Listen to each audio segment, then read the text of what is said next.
Today on the Women Mind the Water's Artemis Series podcast on womenmindthewater.com, I'm speaking with Todd Medema. Todd is a graduate of Carnegie Mellon, where he majored in technology, entrepreneurship, and design. Todd's background is more technologically based than we typically feature on the Women Mind the Water Artemis series. But there's a lot to teach us as the author of How to Surf a Hurricane.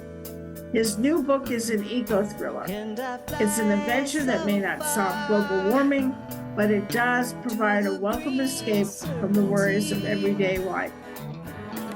The Women Mind the Water Artemis Series podcast on womenmindthewater.com engages artists in conversation about their work and explores their connection with the ocean. Through their stories, Women Mind the Water hopes to inspire and encourage action to protect the ocean and her creatures. Todd Medema is an inventor and lifelong learner. He seeks to solve complex problems with innovation. Todd's first novel, How to Surf a Hurricane, is the story of an inventor whose work aims to reduce climate change. It also requires a daredevil heist on the high seas to keep the project afloat. Welcome, Todd. I am happy you reached out to Women Mind the Water to share your intriguing story.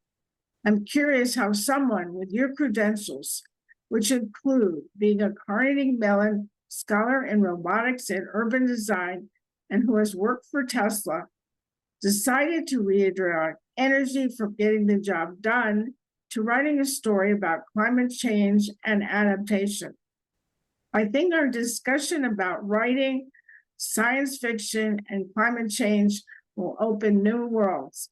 I know it has mine. Speaking about science fiction literature, do you remember when you became interested in it? What stories do you find most compelling, and what was it about them that grabbed you? Hey, Ben, thank you so much for having me, and I'm grateful to share this time with you and your audience. That's a great question about science fiction. I remember when I was around 12 or so, reading Isaac Asimov's Foundation trilogy and being hit with this really profound sense, this realization of like, here's a story that made me think about what future I want. And not only what do I want in the future, but how would I get there? And not even from the technology perspective, right? But in the Foundation trilogy, they really get into the culture, the systems, the politics, the people, and how those behaviors create that future. So that just really drove home to me that science fiction is not just entertainment, it's inspiration to build a better future. So do you think those sci-fi stories steered you into the study of technology? How did you imagine you'd be involved with technology and design? Oh, I mean, they absolutely were a huge seed into me going into technology. They really showed me that technology is this lever for us to shape the future, and that was what got me into engineering. Is how can we build that lever? On top of that, as I went to Carnegie Mellon, I discovered that it's more than just engineering, right? You can build whatever technology you want, but if people don't use it, if people don't want to use it, you've accomplished nothing. So I went from there into also studying design and really asking these questions of how do we make technology that people want to use and that people benefit from. So help us understand what you mean by technology. What sort of things might someone do who works in technology? Yeah, so this is actually a great question, because when I was growing up, I always thought of technology as just, computers, robotics. But what I've come to appreciate is that technology is really so much more. It's any tool or system or method that helps us change ourselves and our world. So not just the internet, but crop rotation, democracy. These ideas and these systems have had such a profound impact on humanity. It's really every piece of knowledge that we develop and pass on. So, people think like, oh, you only work in tech if you're, writing code or designing circuits. But really, if you're designing policies or planting forests or, leading local community meetings, you're working in tech. So, with more than a decade working in the field of technology and design, what aspects of the work have intrigued you the most? How does this work compare to what you initially thought you'd be doing? So initially, I was a software engineer. I taught myself how to program and kind of thought that that is what I would be doing. But as my understanding of technology evolved, that concept developed inside of me as well. And so, what I realized is like, if you want your ideas to have an impact, you have to understand the people, their behaviors and their motivations and their fears. And so that's where I ended up pivoting into product management to find that intersection of where technology meets humanity. Well, it's the same thing in writing. You have to know your audience. You can't just write a book, you have to know what they might be interested in. So, in your book, How to Surf a Hurricane, you move the plot along at a good pace. But how does this pacing compare with that of the real world in technology? Yeah, so the pacing in the book definitely happens faster than it would in real life. But underneath that action, the technology itself evolves over many years, not weeks.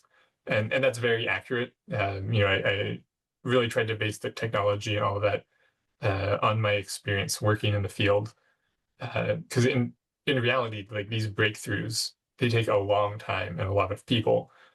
Uh, and so to kind of balance that need for, a fast-paced, fun, enjoyable book with the reality that technology does take a long time to develop, I used a little writer's trick where there are several time-lapse moments that happen in the book that kind of keep the fast-paced and keep it true to reality.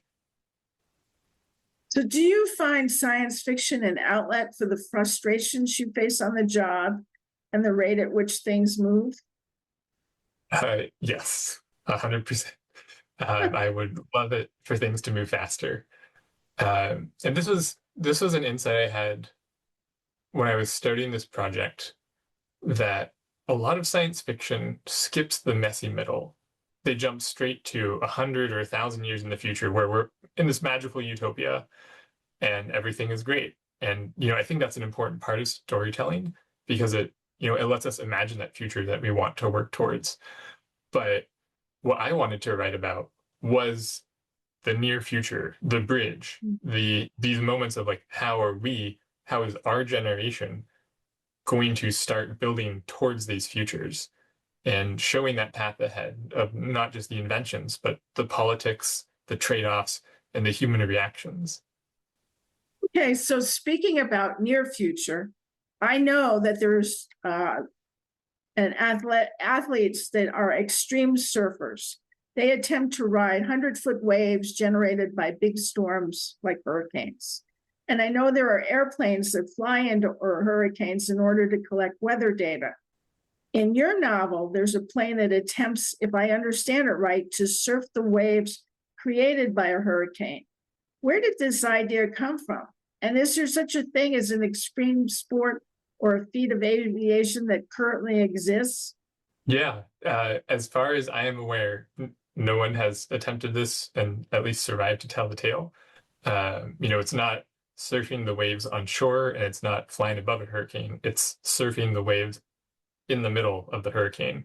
Um, this came from this question that I was asking myself of what is an aspect of hope that we can find in climate change? And, I realized we're going to have more and more extreme weather events. And what is something fun, something enjoyable and exciting and thrilling that humans might invent to take advantage of this trend? And, hurricanes have been in the news a lot. I have foolishly attempted to surf a few times myself. And I thought like it almost seemed like this kind of logical jump of someone's going to try this at some point. And so I actually had the good fortune of talking with a friend, Adam Flynn, who has designed high performance boats. And so I was able to kind of calibrate my idea for this against reality. Because initially I'd imagine boats going at 300 knots through the hurricane, like really like, setting crazy speed records. But reviewing it with him and his expertise, the physics just didn't hold up. The boat would be basically vaporized. So we were able to scale it back to boats using electric hydrofoils that ride the waves at more like 90 to 100 knots, which is wild, but absolutely achievable. I'm not sure I like the answer that it's absolutely achievable. I hope whoever tries it is not somebody that I'm close to. And I'm going to put a break on that idea and ask you whether this sport, should it evolve, is it in the category of something that you would think would contribute to global warming? This is a very nuanced question, really, when you look at it, because every human activity has an impact, and extreme sports are no exception. Everything we do has some sort of footprint. But I think the bigger question is, does this activity deepen our connection to the planet, or does it separate us? So, scuba diving. I recently got PADI certified, and that was an incredible experience. And the scuba gear, has a footprint. You have the gear that has to be manufactured, the fuel for the boats, but it also puts you face to face with the ocean's beauty. It was such a credible experience to get to swim among fish and coral. And I walked away from that being re-energized about, this is something that I want to fight to protect. And so really it's like the goal isn't zero impact, it's conscious impact that's joyful, connected, and responsible. So I can see both the innovator and the climate change activist in you, because the innovator would be intrigued by a plane that surfs the waves, and the climate change activist would see this sport as actually contributing to the problem. But you're saying, but it also increases people's awareness, and that awareness increases desire to protect it. And I guess we'll just have to wait and see.